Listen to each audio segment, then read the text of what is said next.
अब शुरू होगी। हेलो दोस्तों, एकलव्य स्टडी पॉइंट में आपका स्वागत है। मेरा नाम है सत्येंद्र प्रताप और आज हम देखेंगे हिस्ट्री। क्लास 12th की हिस्ट्री है और हम हिंदी में पढ़ेंगे सब कुछ। चैप्टर जो है, चैप्टर हमारा 12th है, औपनिवेशिक शहर। 2 पार्ट पहले ही बन चुके हैं और ये पार्ट इसका थर्ड है। तो थर्ड पार्ट में देखते हैं। और मैं लाया हूँ इसे आपके सामने। सत्येंद्र प्रताप नाम है मेरा। और अब शुरू करते हैं आज का हम अपना वीडियो। तो जैसे कि आप स्क्रीन पे देख पा रहे हैं, हमारा एक टॉपिक था, वो था पहला हिल स्टेशन। अगर आप बुक देखेंगे एनसीईआरटी तो वहाँ पे हिल स्टेशन के बारे में कुछ लिखा है। तो यहाँ से दोस्तों क्वेश्चन आ सकता है आपके एग्जाम में, क्योंकि देखो इस चैप्टर से कुछ इंपॉर्टेंट क्वेश्चन आपको बता देता हूँ मैं। जैसे कि ब्लैक टाउन व्हाइट टाउन है, ये क्वेश्चन काफ़ी पूछा जाता है। उसके बाद क्या था कि इसमें से औपनिवेशिक नगर वगैरह, ये मुंबई और ये कोलकाता वगैरह, इनके बारे में आ जाते थे क्वेश्चन। और हिल स्टेशन के बारे में आ जाते हैं, जनगणना के बारे में आ जाते हैं, और डॉक्यूमेंट को क्यों संभाल के रखा जाता था, अभिलेखों दस्तावेजों को, ये क्वेश्चन आ जाता है। तो ये सारे क्वेश्चन आते रहते हैं इस चैप्टर से। तो हिल स्टेशन के बारे में पढ़ लेते हैं। जनगणना वगैरह के बारे में हम इससे पहले वाले पार्ट में पढ़ चुके हैं। तो हिल स्टेशन देखो क्या था, आपको पता ही होगा हिल स्टेशन क्या होते हैं। इसको बोलते हैं पर्वतीय क्षेत्र।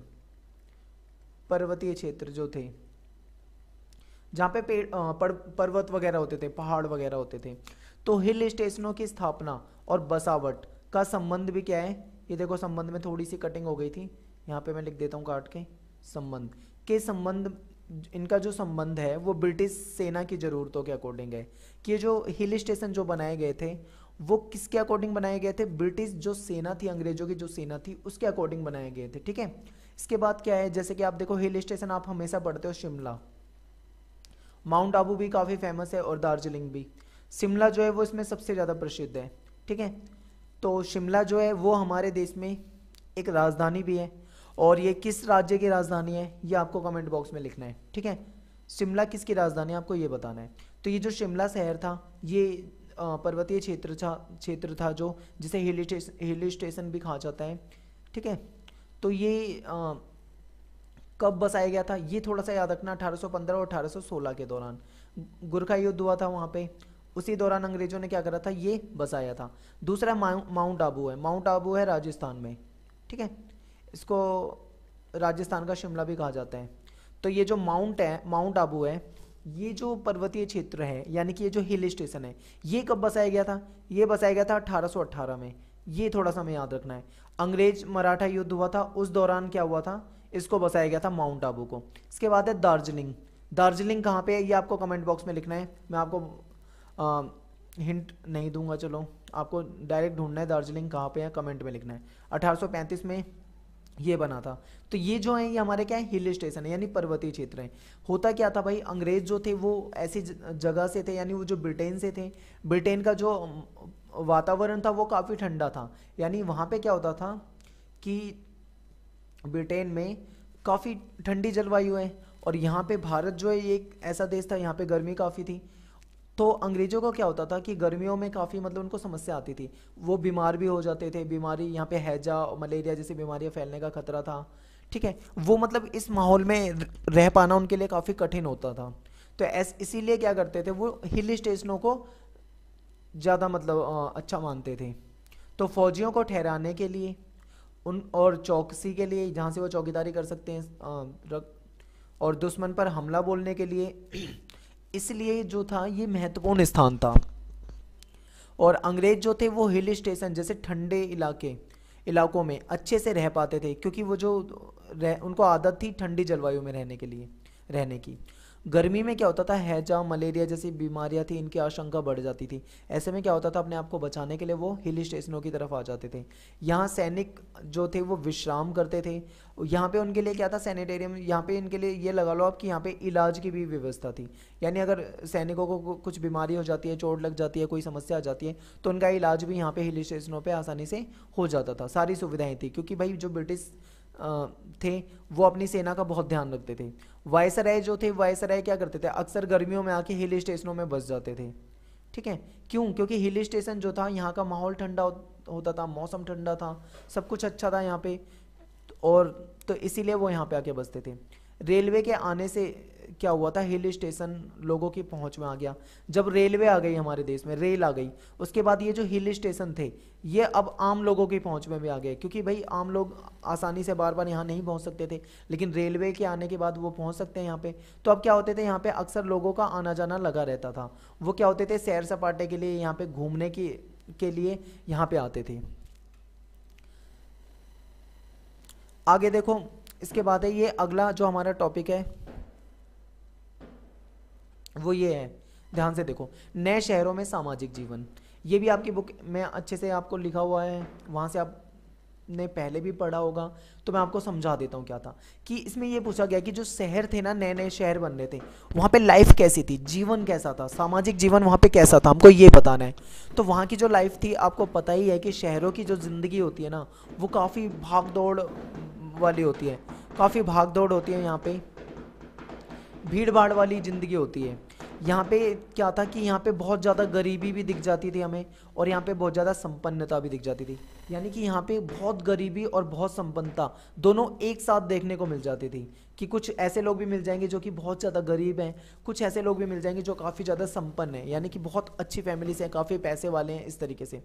यातायात के यहाँ पे नए नए साधन थे। आपको पता होगा कि शहरों में जो साधन होते हैं वो हमेशा अच्छे होते हैं, जैसे घोड़ा गाड़ी, क्योंकि उस टाइम पे भाई ये सारी इन चीज़ों की बहुत वैल्यू थी, घोड़ा गाड़ी हो गए, तांगा वगैरह। और आपको पता होगा कि अंग्रेजों के टाइम पे ट्राम भी, रेलवे तो थी ही लेकिन ट्राम भी था, तो ट्राम भी एक अच्छा यातायात का साधन था। तो अब क्वेश्चन बनता है कि भाई ट्राम क्या है। बंगाल वगैरह में उस टाइम पे ट्राम होती थी।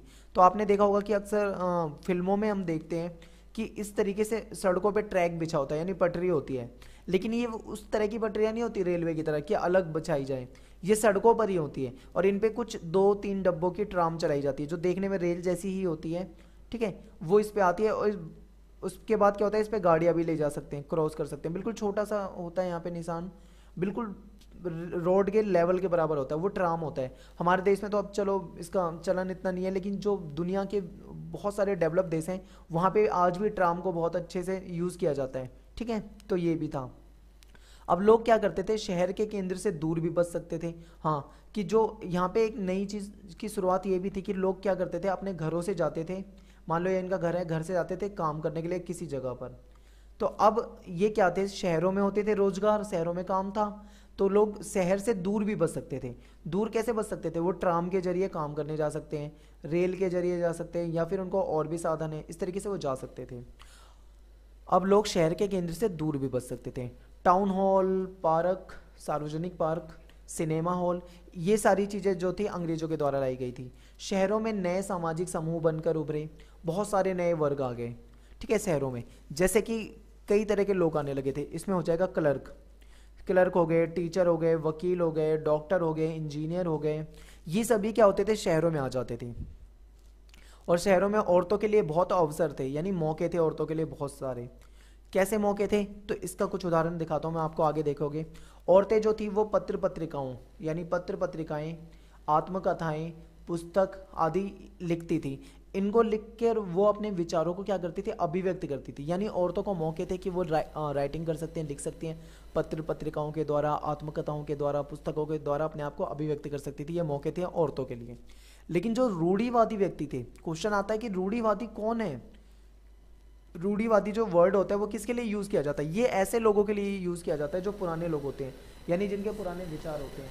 जैसे बूढ़े लोग होते हैं, अक्सर क्या होते हैं, वो कुछ बातों पर अड़े होते हैं, क्यों कहते हैं नहीं भाई यही होना चाहिए, यानी जो पुरानी सोच वाले। जैसे आज के टाइम पे भी आपको कुछ लोग ऐसे मिल जाएंगे जो ये बोलते हैं कि लड़कियों को, महिलाओं को नहीं पढ़ाना चाहिए, ठीक है। ये एक रूढ़िवादी सोच है जो हमेशा से चलती आ रही है, और वो वैसे ही सोचते हैं। तो जो रूढ़िवादी लोग थे उन्हें लगता था कि अगर औरतें पढ़ जाएंगी तो दुनिया को उलट कर रख देंगी, तो वो चाहते थे कि भाई औरतों को ना पढ़ाया जाए। लेकिन ऐसे में रूढ़िवादी व्यक्ति थे, तो कुछ समाज सुधारक भी थे। समाज सुधारक लोग जो थे वो कहते थे कि नहीं भाई महिलाओं को तो पढ़ाना चाहिए, वो महिलाओं को पढ़ाने के पक्ष में थे। तो अलग अलग तरह की विचारधाराएं थी शहरों में। समय के साथ साथ क्या हुआ, महिलाओं की स्थिति सार्वजनिक स्थानों में बढ़ने लगी। शुरू में क्या होता था, हमारा जो समाज है पितृसत्तात्मक समाज रहा है हमेशा से, तो महिलाओं को घर में चूल्हा चौका और ये घर पे खाना बनाना, घर की देखभाल करना, घर के कामों तक यहीं तक सीमित रखा जाता था। उनको बाहर नहीं लाया जाता था, या बाहर उनको जाने नहीं दिया जाता था। लेकिन यहाँ शहरों में क्या था, शहरों में ऐसा नहीं था। शहरों में औरतों को बाहर सार्वजनिक स्थानों में जाकर काम करने की अनुमति थी। तो यानी कि जैसे वो नौकरानी का काम कर सकती हैं, फैक्ट्री मजदूर के रूप में काम कर सकती है, फैक्ट्रियों में भी महिलाओं की ज़रूरत थी। शिक्षिका यानी टीचर बन सकती हैं, फिल्म कलाकार यानी कि एक्ट्रेस बन के काम कर सकती थी।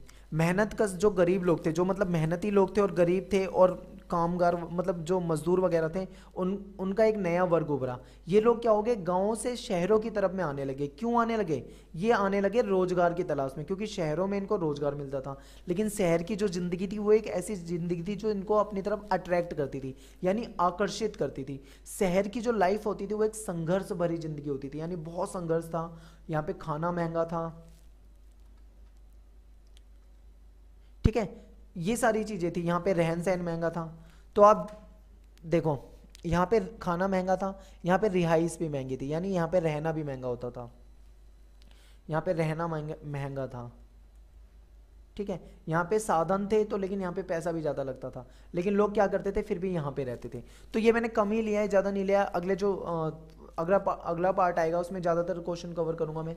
वीडियो कैसा लगा आपको, आप हमें कमेंट करके बता सकते हैं। आप हमारे चैनल को लाइक ज़रूर, हमारी वीडियोस को लाइक कर दिया करें, सब्सक्राइब कर लें हमारे चैनल को, कमेंट करें, शेयर करें और ज़्यादा से ज़्यादा दोस्तों को आगे बताएं, ताकि उनको भी हमारी वीडियो से फ़ायदा मिल सके। वीडियो कैसा लगा आप कमेंट करके ज़रूर बताएं। और जो मैं कमेंट में आपसे कुछ कमेंट के लिए क्वेश्चन देता हूं, आप उन क्वेश्चनों को ज़रूर